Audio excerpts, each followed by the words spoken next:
Est-ce que c'est la fin après ces 2 motions de censure? Quelle est la suite maintenant dans cette affaire Benalla? Mais est-ce que c'est la fin? Ni vous ni moi ne pouvons le dire, pour la raison que, comme vous le voyez, chaque jour apporte son lot de nouvelles informations, comme la vidéo de M. Benalla qui nous est arrivée hier soir par certains de vos confrères, alors que l'intéressé s'était largement épanché dans les médias dernièrement pour nous dire qu'il avait commis, je le cite, une grosse bêtise. Finalement, il semblerait qu'il n'en ait pas qu'une et que son statut d'observateur est plutôt très participatif, en l'occurrence, au vu des images que nous avons pu apercevoir. Mais j'écoutais juste avant d'arriver sur votre plateau mon collègue Gabriel Attal, avec l'arrogance toute caractéristique qui est la sienne, nous jouer de la méthode Coué, nous dire que tout va bien, comme le fait le président de la République. Je pense que ce qu'il y a de dangereux dans leur posture, c'est que cette minimisation de l'affaire et de sa traduction politique, finalement, aggrave la situation dans le pays. Parce que je pense que cette défiance, motion de censure mais la question ne se pose pas en termes de victoire ou de défaite. Ce qu'il y a de sûr, en tout cas, c'est que nous avons participé aujourd'hui, et depuis plusieurs jours, mais aujourd'hui c'était la clôture de cette séquence, à une opération de réhabilitation du rôle du Parlement. Parce que s'il y a des gens qui ont fait de l'obstruction à notre travail de parlementaire, de l'obstruction parlementaire, c'est bien cette majorité. Car le travail des députés, c'est aussi de contrôler le gouvernement. Or, c'est eux qui ont refusé de prime abord la commission d'enquête que nous appelions de nos voeux. Et d'ailleurs, nous l'avions demandé avant même l'affaire Benalla pour faire la lumière sur les effets du 1er mai. Donc voyez-vous, c'est eux qui ont sabordé des propositions à chaque étape d'issue politique que nous avons formulées. Vous voyez, nous sommes dans cette affaire les garants de l'ordre républicain. Et donc vous face à la pagaille dont ils sont les garants. Instrumentaliser cette affaire pour d'autres combats politiques? Qui a dit ça? Vous m'avez entendu dire ça? Vous vous êtes servi de cette affaire pour redorer l'image de l'Assemblée, vous venez de dire. Mais pas pour faire du coup une récupération politique, pour jouer notre rôle de parlementaire que la majorité refuse de jouer. Eux font les chiens de garde de l'Élysée. Ça les regarde. Nous sommes là pour dire l'affaire Benalla est arrivée à un moment qui n'est pas anodin. On aurait pu avoir cette affaire qui éclate au moment où on discute de n'importe quel projet de loi. Elle est arrivée à un moment qui permet de faire une démonstration, un moment où le gouvernement décide d'affaiblir le Parlement. Et cette affaire a fait la démonstration de la nécessité d'un Parlement fort. Alors, à l'Assemblée nationale, comme ils ont cette majorité d'androïdes qui lèvent la main en cadence à mesure que les projets de loi passent, évidemment, ils ont saboté d'eux-mêmes la commission d'enquête. Par contre, au Sénat, c'est pour 6 mois que ça va durer. Et entre ce que les auditions permettent de révéler et ce que les journalistes, il faut le rappeler, parce que c'est eux qui ont révélé l'affaire, révèlent au compte-gouttes, eh bien clairement, je pense que ce n'est pas fini. En toute hypothèse, il y aura un avant et un après, ça a le mérite d'être clair. Et l'affaire est bien plus grave qu'il ne semble vouloir le dire. Jean-Baptiste Daoulas, avec ces 2 motions de censure, il y avait une question aujourd'hui finalement. Qui est aujourd'hui l'opposition? En fait, l'opposition, et c'est assez inédit dans l'histoire de la Ve République, il y a 5 groupes d'opposition, ce qui est du jamais vu, on n'en avait jamais vu autant. Vous avez les Insoumis, vous avez les communistes, les socialistes, le centre qui est dans une position pas toujours extrêmement claire, le centre droit, et les LR. Et en plus, vous pouvez encore ajouter les différentes sensibilités de la quinzaine de députés non inscrits. Donc, si vous voulez, l'opposition, elle est extrêmement diverse. Si on part dans un classement numérique des forces en présence à l'Assemblée, évidemment, et d'ailleurs on l'a vu dans le vote des motions de censure, c'est la droite qui est la plus importante en nombre, mais qui n'est pas nécessairement la plus capable de se faire entendre. Les Insoumis ne sont que 17 dans l'hémicycle, mais sont capables également de se faire entendre énormément dans le débat politique. Bruno Dive, est-ce que de voir la France Insoumise voter une motion des Républicains, ça ne peut pas brouiller le message politique pour la suite? Je crois que c'est ce qu'on va retenir demain matin, dans les jours suivants, de ces motions de censure et de ce débat d'aujourd'hui. Et c'est pour ça qu'à mon avis, ces motions de censure étaient contre-productives. Parce que, d'abord, parce qu'elles servent objectivement le gouvernement d'un point de vue tactique. D'abord parce qu'elles mettent un point final. Peut-être pas final, mais en tout cas un point final pour l'affaire de l'été, comme on dit. On peut passer à autre chose. Et puis surtout, elles mettent en évidence une convergence des oppositions, mais une convergence qui n'est que négative, c'est-à-dire pour dénoncer, et il y a de quoi dire, cette affaire Benalla et le comportement du pouvoir dans cette affaire. Mais après, quand on renverse un gouvernement, quand on présente une motion de censure, c'est pour renverser un gouvernement. Donc proposer théoriquement une majorité alternative. Quelle est la majorité alternative? Il n'y en a pas. Et aujourd'hui, on a bien vu, on n'a rien appris de nouveau dans les débats qui étaient d'ailleurs plutôt de bonne qualité.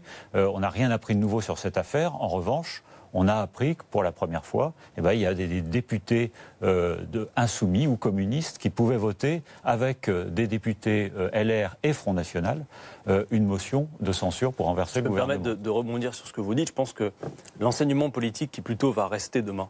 Moi, je ne suis pas d'accord avec vous quand vous dites que la motion de censure ne servait à rien. Il fallait trouver une issue politique, institutionnelle et honnêtement, si vous connaissez d'autres ressorts que nous aurions pu employer, mais est-ce que vous visiez vraiment le gouvernement? Il y a les commissions d'enquête. En tout cas, ce qui a été répété cet après-midi, si vous voulez, c'est que le gouvernement était là pour nous répondre alors qu'il ne le souhaitait pas.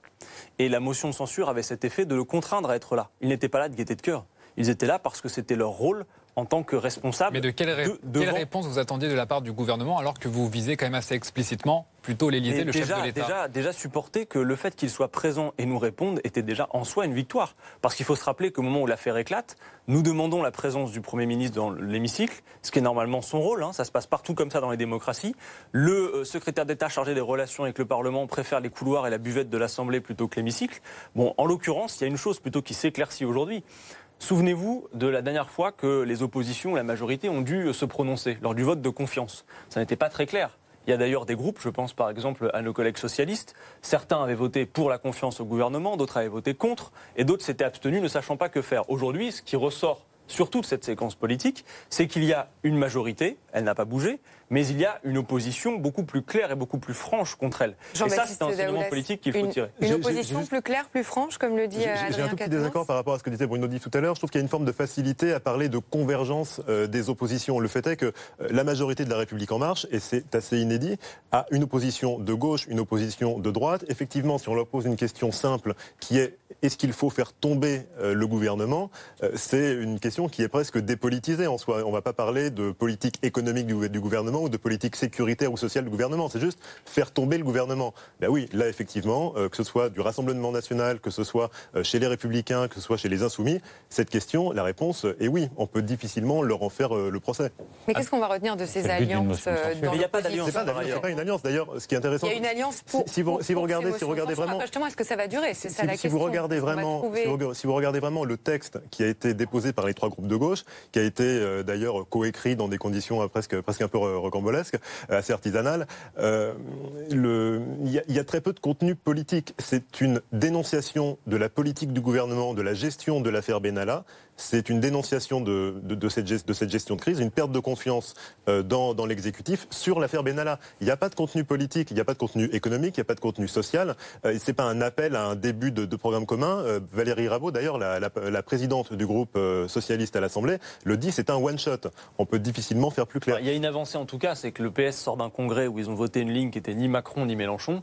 Aujourd'hui, dans l'opposition, il s'affiche dans l'opposition alors que le groupe n'était pas en cohérence. Par ailleurs, moi je veux vous rassurer tout de suite parce que vous savez, on entend souvent les députés de La République En Marche nous dire ce qui est important, c'est pas les étiquettes, etc. C'est eux qui ont fait campagne en disant le clivage a disparu. Mais attendez, pour le coup, c'est eux qui votent parfois contre leurs propres amendements quand nous les défendons. Et là, en l'occurrence, moi, pourquoi voterais-je contre un texte avec lequel je suis d'accord? Peu me chaud qu'ils viennent des Républicains ou du Parti Socialiste. Si je suis d'accord avec le contenu, quelle raison objective ai-je de m'y opposer? Là, en l'occurrence, et nous étions assurés de cela, nous avions dit à M. Jacob, si vous voulez que nous votions avec vous, ne commencez pas à mettre du contenu économique, effectivement, sinon on ne pouvait pas s'y retrouver. Mais là, sur le texte, pour moi, il n'y avait rien à jeter. Donc pourquoi nous voterions contre? Ça n'a pas de sens.